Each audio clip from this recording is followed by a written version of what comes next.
Praise the Lord குட்டீஸ். இப்போ என்ன ஸ்டோரி சொல்ல போறேன் தெரியுமா? நோவா தாத்தா ஸ்டோரி தான் சொல்ல போறேன்.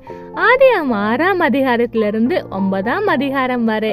கடவுள் மக்கள் எல்லாத்தையும் படைச்சு முடிச்சதுக்கு அப்புறம் மக்கள் கடவுளுக்கு விரோதமாக பாவம் செய்தார்கள். அதனால கடவுள் ஒரு முடிவு பண்ணாரு, மக்கள் எல்லாத்தையும் அழிச்சிடணும்னு முடிவு பண்ணாரு.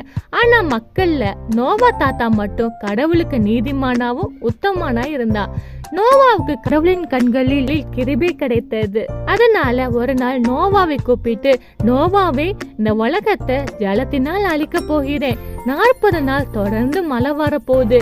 மக்கள் எல்லாரும் எனக்கு வழி விலகி போனனால அழிக்க போறேன். ஆனா நீயும் உங்க ஃபேமிலி மட்டும் காப்பாற்றப்படுவீங்க. நான் சொல்ற மாதிரி ஒரு மரத்தை தேர்ந்தெடு. அந்த மரத்தை நீ கட் பண்ணி கப்பல் பண்ணணும்னு சொல்றாங்க. கப்பலாம் எனக்கு பண்ண தெரியாதுன்னு சொல்றாங்க. ஒரு கொப்பரை மரத்தை எடுத்துக்கோ, நான் எப்படி சொல்றேனோ அதே மாதிரி கட் பண்ணு, நான் உனக்கு எல்லாமே நான் சொல்லி தரேன்னு சொல்றாங்க. நோவாவும் கடவுளே உங்க சித்தை மெதுவா செயல்படுங்கன்னு சொல்றாங்க. ஒரு நாள் நோவா கொப்பரை மரத்தை கட் பண்ணிட்டு இருக்கும் போது மக்கள் எல்லாரும் சொல்றாங்க, என்ன நோவா பண்ணிட்டு இருக்கேன்னு கேக்குறாங்க. நோவா சொல்றாரு, மக்களே மன திரும்புங்க, இந்த உலகத்தை கடவுள் மழையால அழிக்க போறாரு சொல்றாங்க. என்னது மழையா?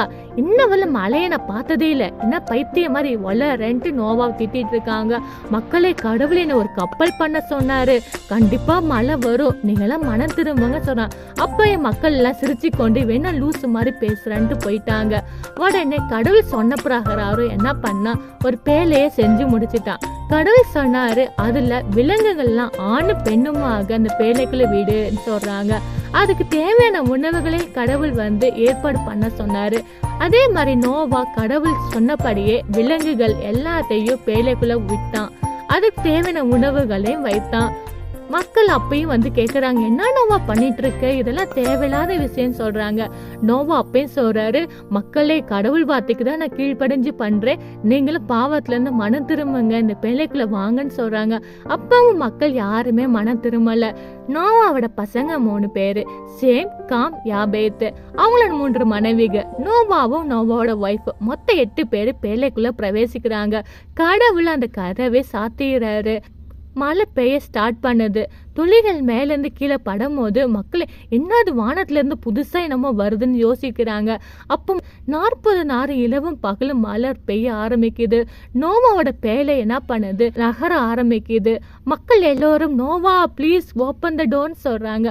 அப்பையும் கடவுள் அடைத்ததை திறக்கவில்லை. ஏனென்றால் மக்கள் எல்லாரும் அழிய வேண்டும் என்று கடவுளோட சித்தமா இருந்தது. எல்லா மக்களும் அழிந்து போனார்கள். நோவாவோட பேலை மட்டும் அரராத் என்கிற மலையில் பக்கத்துல